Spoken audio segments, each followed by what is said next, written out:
Billions of years ago, the Earth passed through an exploding star and was showered in molten gold.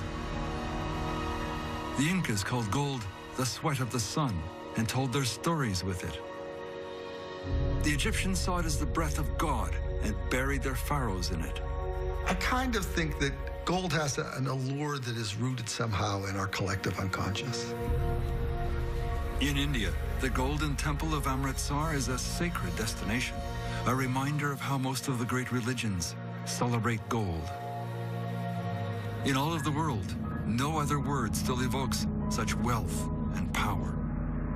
If you ever look at gold, it's an extremely beautiful, I mean, I'd rather have a gold coin than a mass of paper dollars. The gold coin is going to survive forever, and the paper dollars are going to be destroyed. The Romans called gold the muscles of war. With gold, a triumphant Napoleon gilded Paris. To finance the Third Reich, the Nazis were determined to capture the gold of Europe. Gold was the ultimate guarantee of national survival. Even today, gold shines in the world of high finance. Gold is the largest commodity market on the planet Earth. They make billions of dollars in a single day by manipulating the market. From China in the east to America in the west, the question ricocheting around the world is simple and troubling. Where is the gold? Is America's gold in Fort Knox? And if so, who really owns it?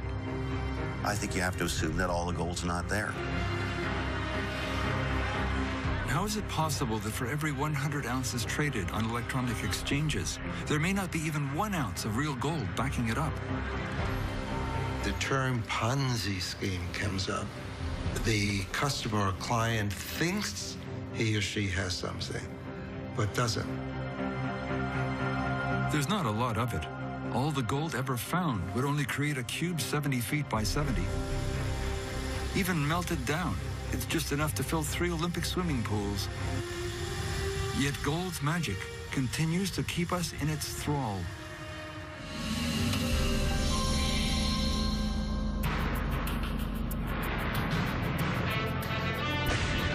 When Moses descended Mount Sinai to deliver the 10 Commandments, he flew into a rage, finding his followers worshiping gold, a golden calf. Today, Western central bankers get almost as frustrated at those who stubbornly value gold over paper money. While India, China, and Russia buy gold by the ton, the big Western nations would prefer gold remain in a museum. Here on Wall Street at the American Museum of Finance, the precious metal is commemorated by a solid gold Monopoly set. But museum director Richard Silla is not so sure that gold's day is done. The golden rule is really those who have the gold rule. In the world's great financial centers, New York and London, billions of dollars of every kind of metal are traded in the blink of an eye. Gold and silver are traded in code, where the flick of a wrist can spell hundreds of millions of dollars in profit or a disastrous loss.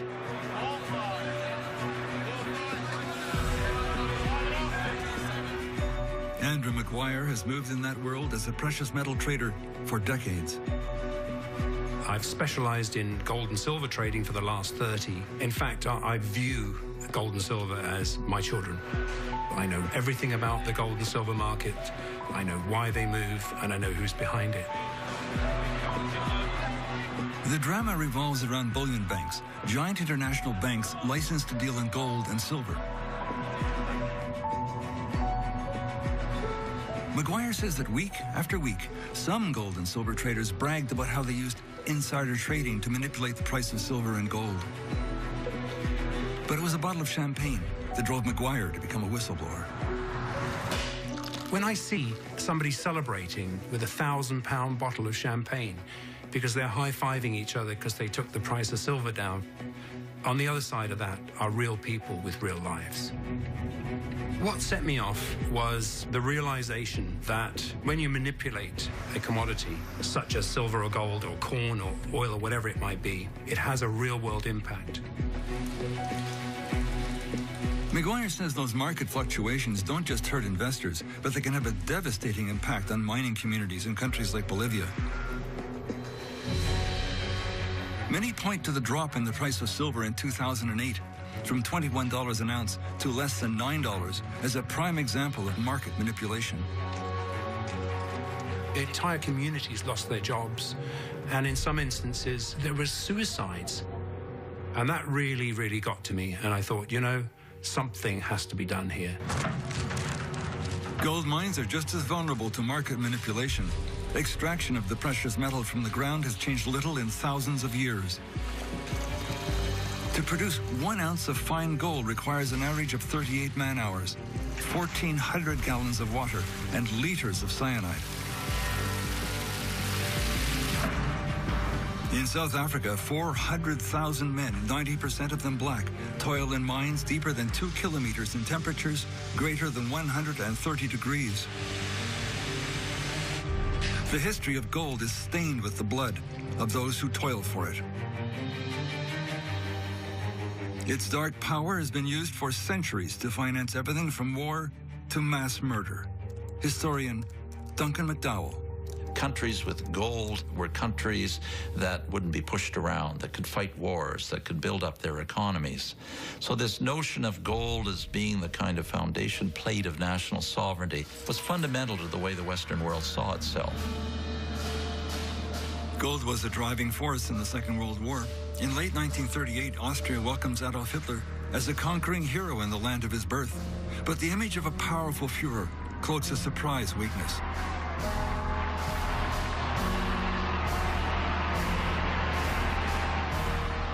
Behind the scenes, the head of the German central bank has a bleak message for his leader.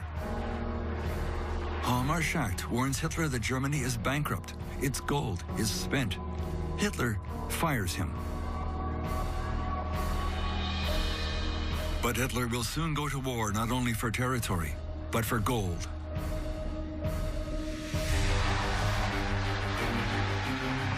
In 1939, Hitler captures Austria and Czechoslovakia without firing a shot.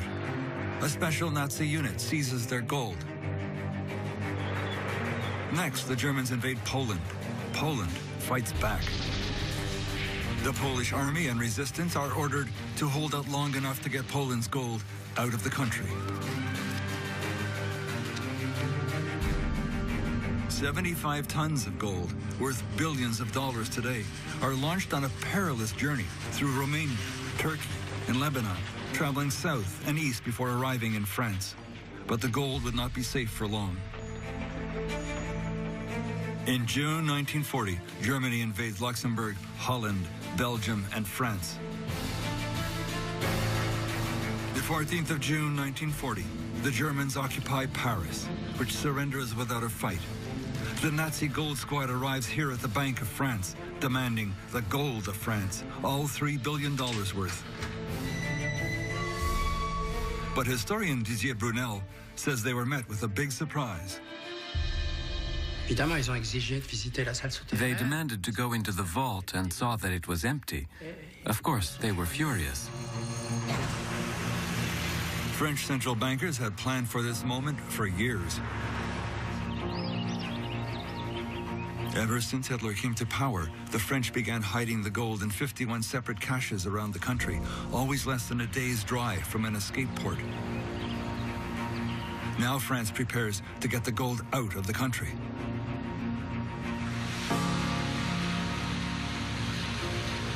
In a secret operation from cities large and small, the gold is moved at night, dispatched to ports along its coast. The German army is not far behind. Historian Tristan Gaston Breton says everyone was trying to disguise a growing panic. There was panic, and we had to use whatever was available. Warships, merchant ships, trawlers, fishing boats, anything we could find to evacuate as much gold as possible. It was a masterpiece of successful improvisation. Today, these Atlantic harbors are home to sailboats, cruise ships, and ferries. In the desperate summer days of 1940, virtually the entire French Navy, including battleships and aircraft carriers, is mobilized to save the gold. Westward goes the greatest transfer of wealth in the history of the world. 83 million glittering ounces, more than the cargoes of all the ancient Spanish treasure ships combined. The gold of France and Poland, bound for safe haven in Canada and the United States.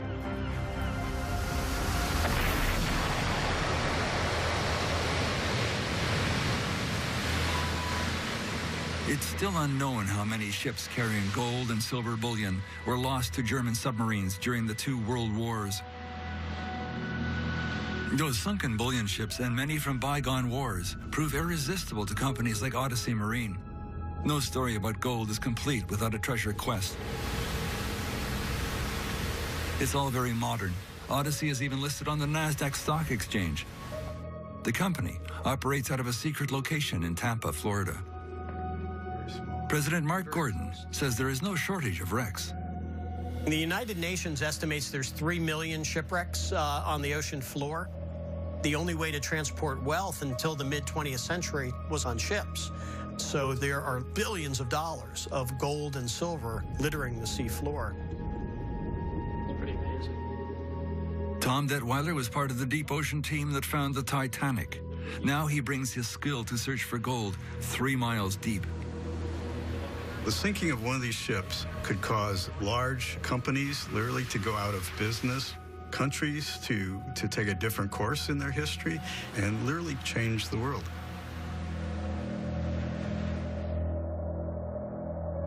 When we come back, gold and the ghost of Imperial Spain.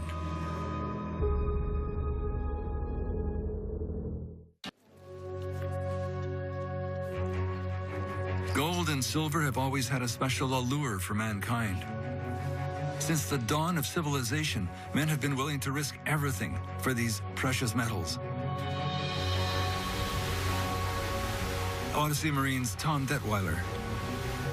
It was always something special, and one of the reasons is its permanence. It can lay in the bottom of the ocean for hundreds of years and come up and it's still shiny. It's still got all the detail in it. It's perfectly preserved. In 2007, Odyssey Marine was mapping the ocean floor off the coast of Portugal when they got lucky. It was a giant spill of gold and silver coins resting on the ocean floor. Odyssey could not identify a shipwreck in the area, which deepened the mystery, but immediately they knew they had something big. What we found really wasn't a shipwreck anymore. It was just the remnants of the cargo that had been aboard that ship. Lots of coins, because we found about 600,000 of them, and we know there's still many more down there. We suddenly realized this was a very large vessel that had something very catastrophic happen to it. They transported the find to Florida. The trove was estimated at $500 million. Odyssey registered their find in a U.S. court to await any competing claims. Enter the Spanish government. Spain argued that the treasure was from a Spanish vessel named Nuestra Señora de las Mercedes. It turns out England resumed the war with Spain by sinking the ship in 1804. Now Spain was launching a full-scale diplomatic campaign to get back gold it had plundered 200 years earlier. Peru also filed a claim, saying the treasure was stolen from the Incan people. It is estimated that upwards of 1 million Incans were killed in unequal battle against the Spanish military or worked to death in the gold mines of Peru.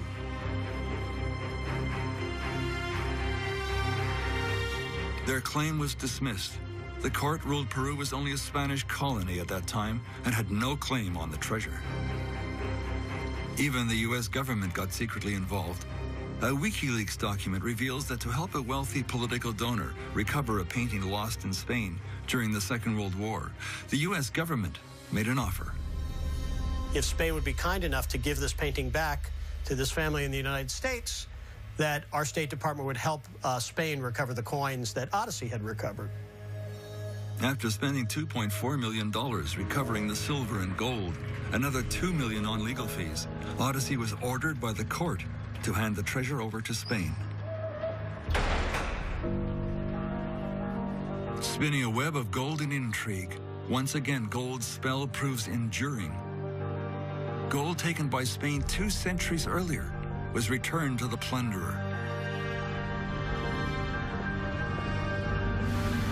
Searching for gold in the 21st century is an expensive operation, especially if you can't profit from what you recover. Undaunted by their earlier loss, Odyssey Marine plunges ahead on another wreck. It's a treasure ship 3 miles down, off the coast of Ireland, a wreck that meets the stringent criteria laid down by Odyssey's Mark Gordon. The shipwreck has to be worth at least $50 million for us to go ahead and invest in the project, because it's very expensive. After making a deal with Great Britain to split the proceeds, Odyssey is pulling up tons of precious metal from a merchant steamer called the Gersoppa. On the 17th of February 1941, the Gersoppa is carrying a cargo of silver bullion to fill a desperate coin shortage in wartime England. En route from India, she's attached to convoy SL-65. Running low on fuel, the ship slows down to 5 knots and leaves the safety of the convoy. She is hoping to make a run to Ireland's Galway Bay, 300 miles to the north. The Gersoppa is spotted by a German Focke-Wulf patrol plane. He radios her location to U-101. Commanded by Ernst Mingerson, the U-boat finds the Gersoppa. The submarine fires a single torpedo, which blows a hole in her starboard side.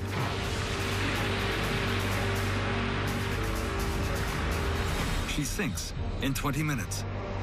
Only the captain survives. There were a lot of valuable cargoes moving during wartime. Ships carrying gold and silver because they had to pay for munitions, pay for supplies, pay the troops.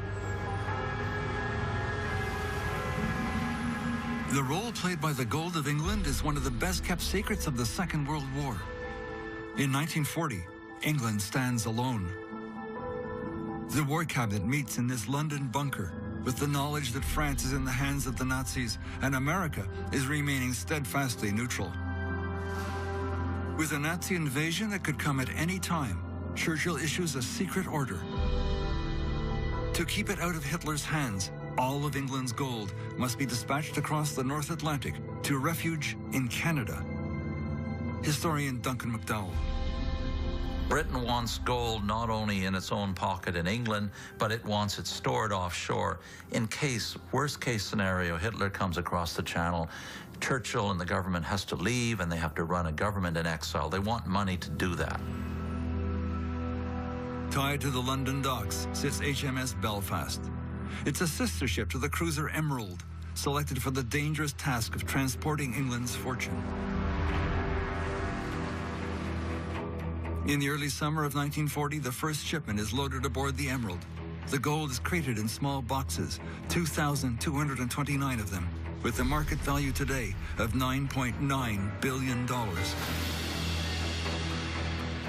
The British realized it might look like their government was panicking, was preparing for the absolute worst outcome. So the British keep it very hush-hush. The operation codename is deceptively simple. Operation Fish. On the 23rd of June, 1940, the Emerald puts out to sea. Destination, Halifax, Nova Scotia. British coastal waters are especially dangerous. The Emerald is given a heavy escort for the first stage of the voyage. Then the cruiser is hit by a savage North Atlantic storm. It almost capsizes.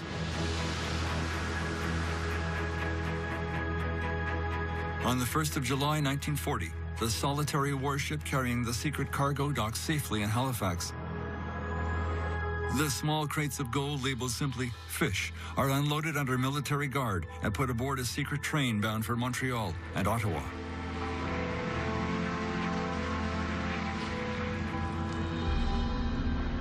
In Ottawa, the gold is stored in the vaults of the Bank of Canada. In Montreal, the precious cargo is put in the vaults of the Sun Life building, then the biggest building in the Commonwealth.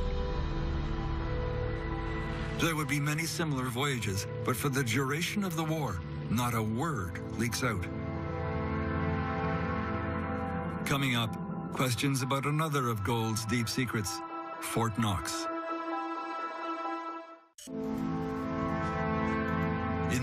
of 1940, from Holland in the west to Hungary in the east, Hitler is filling his war chest with 600 tons of looted gold. The stolen gold buys oil and armaments from neutral countries like Sweden and Switzerland. Britain counters by shipping gold bars from Canada to the U.S. to buy weapons and warships. The law enabling the sale by neutral America is called cash and carry. The war, however grimly it turned out, was a huge kind of jolt to all the economies. And America, since it had stayed neutral, yes, could benefit from this surge of British purchasing.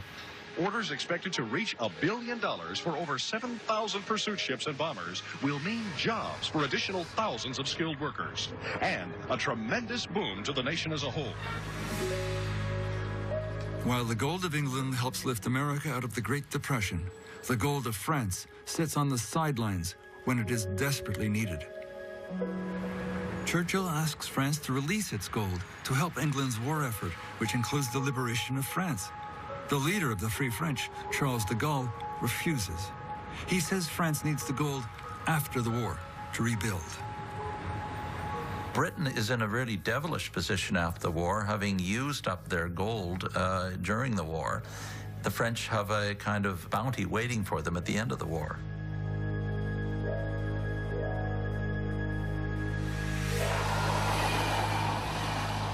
But the French also have a shameful secret to confront at the end of the war: the Holocaust and the secret role of gold. In Paris, this is a memorial to 73,000 French Jews rounded up by French police and deported to the Nazi death camps. Like thousands of Holocaust victims, many had deposited their savings in gold into safe Swiss banks, or so they thought. After the war, when families tried to claim their gold, the Swiss bankers demanded death certificates or other impossible proofs of ownership. That was the greatest revelation of the Nazi gold thing, that the Swiss suffered from this. They would no longer be that nation of upright bankers and chocolate makers, you know, that they were as morally tainted by World War II as the rest of us were. An international investigation revealed that some of the gold held in Swiss banks came from Nazi extermination camps, pried from the teeth and fingers of the victims, then melted down and recast by the Nazis. It's called Totengold, death gold. In 2012, in one of the war's more macabre revelations, it was found that Hitler's personal dentist used Totengold to fill the Führer's teeth. But most of the gold went to Switzerland. We now know in World War II that some of the Swiss bankers facilitated this laundering of gold, right down to working with the foundries to refine it, restamp it so that it could be laundered into the European economy. The greed for gold drove the Swiss to trade for looted bullion, even to Hitler's final days. In modern times, profiteering has risen to another level. The gains are now counted in the thousands of billions of dollars. In one case, involving precious metals, a large prominent bullion bank was said to be misleading its customers. Lawyer Samuel Sporn led the class action suit. I was approached about 7 years ago by a gentleman by the name of Silverblatt, who had silver bullion, and he wanted delivery. Mr. Silverblatt, along with thousands of customers, thought they were buying bars of silver, silver in a vault, allocated or set aside in their name. Similar cases have arisen over gold. In addition to being charged for the silver, they were charged storage fees. But it appears there was no silver being stored. Nowhere is it stated in clear, good English language that we are not purchasing actual commodity, gold, silver, or platinum. It's only unallocated, and it's a paper purchase. It's a position you have. You do not own the physical commodity. And then the customer says, my goodness gracious, I've been paying storage fees for 5, 10, 15, 20 years, whatever it may be. Why? The client is led to believe that he, she, or it has ownership. So that is the fraud. The class action suit was settled in favor of those suing before it came to trial. They recouped $4.5 million in storage fees, plus interest. When it comes to buying large quantities of gold and silver, traders speak a language very few would recognize. Contracts, contangos, and coiling. Algorithms and spoofs. Just a few words to describe actions that can produce staggering profits. Whistleblower Andrew Maguire describes a bank robbery, but in this case, Maguire holds the opinion that the bank is doing the robbing. It's no ordinary bank, it's a bullion bank, an international bank licensed to deal in gold and silver. We're showing this in silver because it's easier to see. But in gold, gold is the largest commodity market on the planet Earth. And yet, we've got the same thing going on in the virtual world of gold. Here's how it worked. Traders waited for most of the major markets from Shanghai to London to be closed. In New York, a gold and silver market called the COMEX was open, and this is where they concentrated their dealing. This is a virtual world. This is not real physical. There's no numbered bars necessarily behind this. Essentially, you've created electronic gold and electronic silver. Trading anonymously, the players use what are called algorithmic trading systems to move in and out of futures contracts in the blink of an eye, 400 contracts a second. Each contract represents 5,000 ounces of silver. Suddenly, someone gets the idea to sell nearly 45,000 contracts. Such a massive wave of selling immediately drives the price of silver down. Investors, big and small, try to cut their losses and sell as the price drops. Anyone not in the game gets clobbered. I know people who trade in the hundreds of contracts, who lost, had everything taken out. Then, without warning, the mysterious seller reverses course and starts buying the electronic silver back. Once again, by massive buying on the electronic exchange, the trader dictates the price, making it go up and profits massively from the rise. The profit on each contract reaches $80,000. That's $80,000 times 45,000 contracts. $3,600 million. It is illegal. It's absolutely illegal. Under commodity law, you're not allowed to be dictating the price on the futures market. When we come back, Mr. Maguire goes to Washington as a whistleblower. I woke up at 2 o'clock one morning and said, you know what, that's it. I'm going to the regulators. I can't stand this anymore. When it comes to the world of gold and silver, it appears that throughout history, greed often takes center stage. Andrew Maguire believes he is confronting exactly that, as he alleges that some of the world's biggest banks were rigging the price of gold and silver and making billions doing it. In Washington, Maguire approaches Commissioner Bart Chilton at the CFTC, the Commodities Futures Trading Commission. Their job is to police the trading of silver and gold. What we've seen all too often is where you have an individual trader who has excessive concentration. And when I say excessive, I mean concentration that can lead to pushing prices around. And we've seen it in precious metals, in silver, in gold, and some of the other commodities. To back up his story, Maguire proposes going online with the CFTC investigator and guiding him through the manipulation in real time. I was on live with him saying, right now, silver's going to go any minute now. I saw the signal come in, which is pretend offers and bids coming in and not trading. So suddenly, silver takes a drop. And I warned him just before, silver is going to go down below $15. Really, he had everything in his hands, live and pre-warned, a bit like me saying to the police, there's going to be a bank robbery and an ATM machine at exactly 3 o'clock this afternoon. The scenario unfolds exactly as Maguire prophesized. It triggers a CFTC investigation. The Andrew Maguire circumstance gets into an investigation currently ongoing, but we're doing the best we can given the resources we have, and I think we've made some progress. But it's an uphill battle as a poorly funded and understaffed CFTC faces off against the massive lobbying effort by the banks. The investigation is ongoing.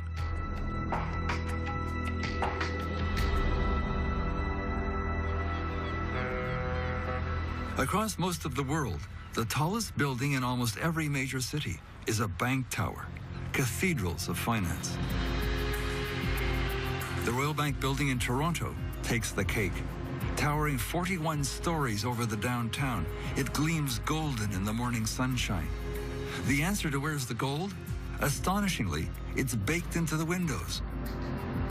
The glass of the 14,000 panes is cooked with 2,500 ounces of gold leaf. Now that gold is valued at over $3.5 million. The effect is spectacular. It is an appropriate setting for one of the world's most successful precious metal funds. There's a king of The fund is run by the billionaire philanthropist Eric Sprott. He says the history of the world is the story of gold. The oldest coin we have is from Ionia, and it's dated 580 BC. And some over here as well, I guess, that are Roman.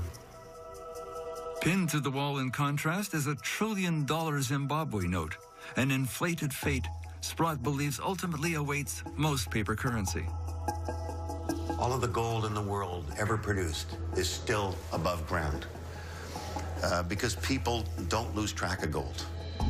For his investors, it's critical for Sprott to keep track of gold, and right now, he's convinced there's something wrong with the arithmetic. He has assembled a team to track gold internationally, headed by economist Frank Veneroso, a legendary gold analyst. The gold market is a very shadowy market. It operates in all kinds of countries where there's very, very little in the way of organized information, data collection, what goes on with central banks and bullion banks. They never tell you. They never expose themselves. In the year 2000, Veneroso conducted a forensic investigation of the movement of gold from government banks to the bullion banks. He discovered they had been covertly leasing their gold on a massive scale. Bank of England gold, for example, was leased to bullion banks. In turn, the banks took the rented gold and sold it. The way that was done is that there would be an armored car. It would take it to Stansted Airport. That would then be flown to Switzerland. It would be re-refined in a refinery in Switzerland, which then produced little bars and big bars, which were then turned into jewelry, which was then hanging on the women of the world, right? Where is that gold now? That gold isn't around. It's not in a depository anymore. Yet while the gold is gone, the Bank of England, or Fort Knox, for example, can still claim to own the gold because it's on their books as rented, not sold. It's a dangerous game. Gold has always been seen as the canary in the mine, a barometer measuring the world's economy. If we all woke up tomorrow and saw gold was up $100, you'd think one of three things. You'd think there's a problem in the financial community, a war has started, or somehow we're going into hyperinflation. That's the message of gold. So what's happening now? Who is buying gold? And where is that gold coming from? Central banks in Russia and China are big buyers. 1,000 in the central banks. China, at least 500 tons. You got your ETFs are 200. So I got 1,700 right there. I haven't even gone to the U.S. Mint, the Canadian Mint. I know what their sales were in 2000. The demand is huge. Can gold mines keep up? Sprott says no. There's actually only 2,200 tons mined that's even available to buy. Your conclusion then is there has to be an official sector supply, and it has to be very big. Yeah, I'm already up to 2,400 tons now using this data. But I think the elephant's in the room already. That's my view. For Eric Sprott, the elephant in the room is this. Western central banks are running out of gold, gold that cannot be replaced. Could the mystery begin and end at Fort Knox?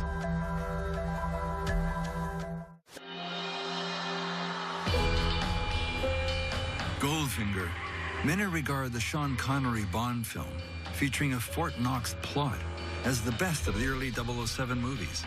It won box office gold, reflecting the world's fascination with the precious metal and what really might be going on behind the gates at the United States Gold Depository, guarded at the Fort Knox Army Base.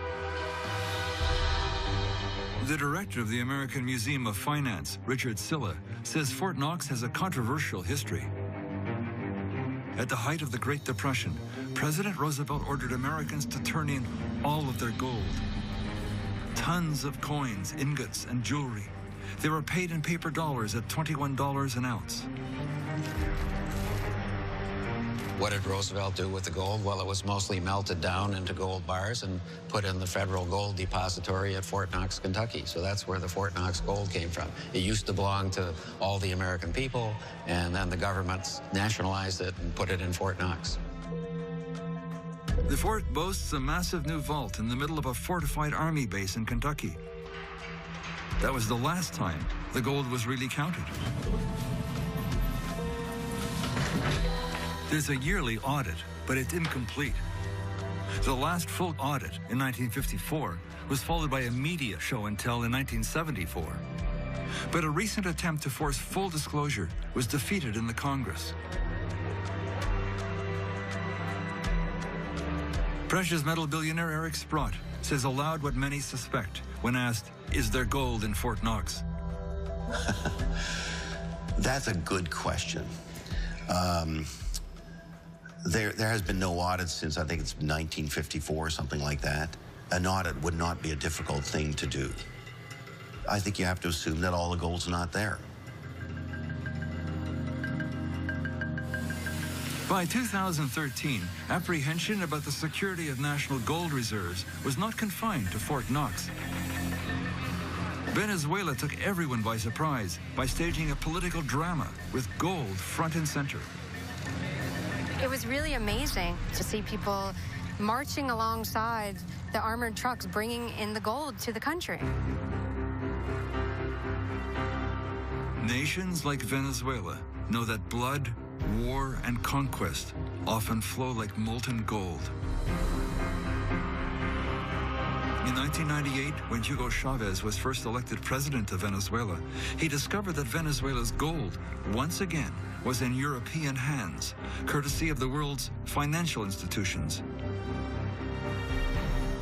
Journalist Eva Gollinger has written about the country's finances for years. The International Monetary Fund, the World Bank, told the Venezuelan government that in order for them to be able to secure loans and to prosper in the long term under this new type of neoliberalism, they needed to send their gold to be stored in banks outside of Venezuela. With gold brick in hand, Chavez began a campaign to explain to the people of Venezuela why he believed it was a bad idea for the gold to be out of the country. All told, 211 tons of bullion, worth some $11 billion, was held by foreign banks. And it wasn't until President Chavez realized that Venezuela's gold could be in jeopardy, being stored in banks in the United States and in Europe where there were extreme financial crises occurring, that the gold of Venezuela could somehow be used by these banks to cure their own internal financial woes. Gold expert John Embry says Venezuela's demand set off a small panic on the gold market. Venezuela's gold clearly was not allocated, that is, set aside in a vault with Venezuela's name on it. It took a long time. And I mean, it put stress on the market because they had to go out and find enough gold to ship this, and it wasn't a large amount either. Chavez kept the pressure on. 6 months later, the government threw a grand parade to welcome home the first shipment of Venezuela's gold.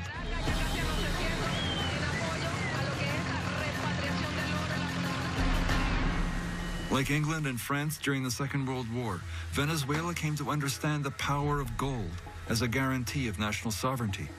But other countries haven't been so successful when they tried to repatriate their gold. Most of Germany's gold is stored in New York at the Federal Reserve Bank, the Fed.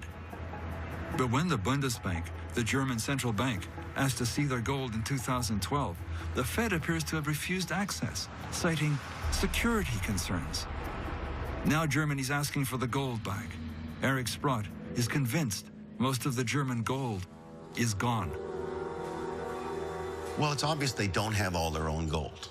I mean, they basically said that. We have some gold in our vaults and we have some gold elsewhere. And I don't think it's defined even how much they have in Germany. I would bet that the Germans don't have access to the gold they think they own. Canadians, too, may be in for a shock. The nation's central bank boasts a modern headquarters that has won architectural awards, but no prize would be awarded for how they have managed the best-performing asset of the last decade. The Canadian answer to "where's the gold" is simple. Except for a few bars, it's gone. All gone. Despite its international reputation for gold mining and mine financing, Canada has sold off its multi-ton gold reserve over the last 3 decades. I think it's important that the country, in order to have some strength within the international financial community, has some gold. Gold analyst John Embry says a monumental shift is underway in the world of gold. What people in the West don't seem to realize, I think they're making a ghastly mistake, is that the people in the East, the Chinese, the Vietnamese, Indians, Russians, they delight in this opportunity to buy the cheap gold. So it's going west to east. And as an old adage, gold goes where the wealth is being created. I mean, it doesn't say a lot about the future of the West. Behind the castle walls of the Royal Canadian Mint, modern alchemists are casting gold ingots and 1-ounce golden leafs to feed the growing hunger for gold. In each century, the stakes for gold get higher. In the 20th century, gold became the ultimate guarantee of sovereignty, paying for World War and mass murder. In the 21st century, gold still manages to keep its secrets. Perhaps the biggest one of all, where's the gold and who owns it?